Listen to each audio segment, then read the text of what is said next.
नारायण अस्त्र का परिहार केवल शिव स्तुति से ही हो सकता है। इसका कारण क्या है?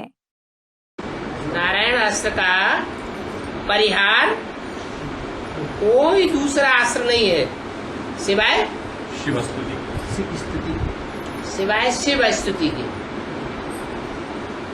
और नारायण को जो अस्त्र मिलता है, कौन सा विशेष अस्त्र है नारायण के पास और किससे मिलता है?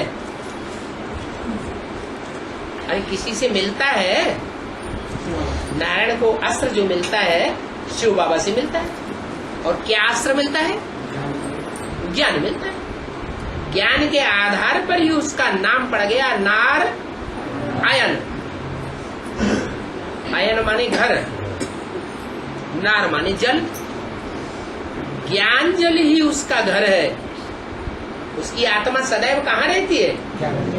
ज्ञान जल में रहती है। तो जो सदैव ज्ञान जल में रहने वाला है, अब उसे ज्ञान जल कहो या नारायण अस्त्र कहो, उसका परिहार क्या है? वो ये कहेगा कि मेरी पूजा करो। नारायण अपनी स्तुति करवाएगा या जिससे मिला है उसकी स्तुति करवाएगा? कुछ ऐसे भी होते हैं जो भगवान के दिए हुए ज्ञान को अहंकार में आकर के अपना समझ लेते हैं और अपना समझने के कारण जिनको भी वो ज्ञान देते हैं उनको अपना पिट्ठू बना लेते हैं। बनाते हैं कि नहीं? हाँ, उनको अपना दास समझते हैं कि हम जैसे चलाएं वैसे ही चलो। तो ये उन्होंने नारायण अस्त्र नहीं दिया। नारायण वाली आत्मा की ये विशेषता है कि कितनी भी ज्ञानी होगी फिर भी जो ज्ञान दूसरों को देगी उस समय बुद्धि में ये बात रहेगी कि ये ज्ञान मेरा नहीं है, किसका है? शिव बाबा का है। तो जिसका ज्ञान है उसकी ही स्तुति करो, तब ही निस्तार होगा, नहीं तो परिहार नहीं होगा। और ये वफादारी है कि बेवफाई है? यही तो वफादारी है।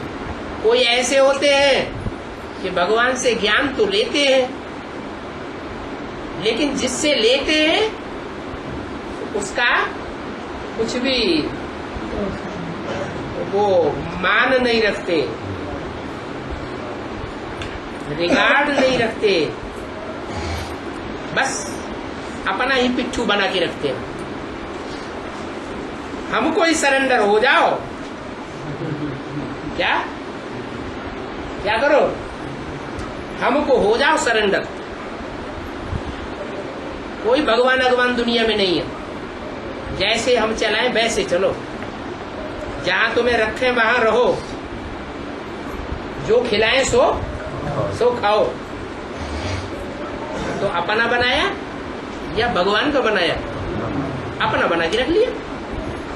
ये वफादारी थोड़ी ही हुई।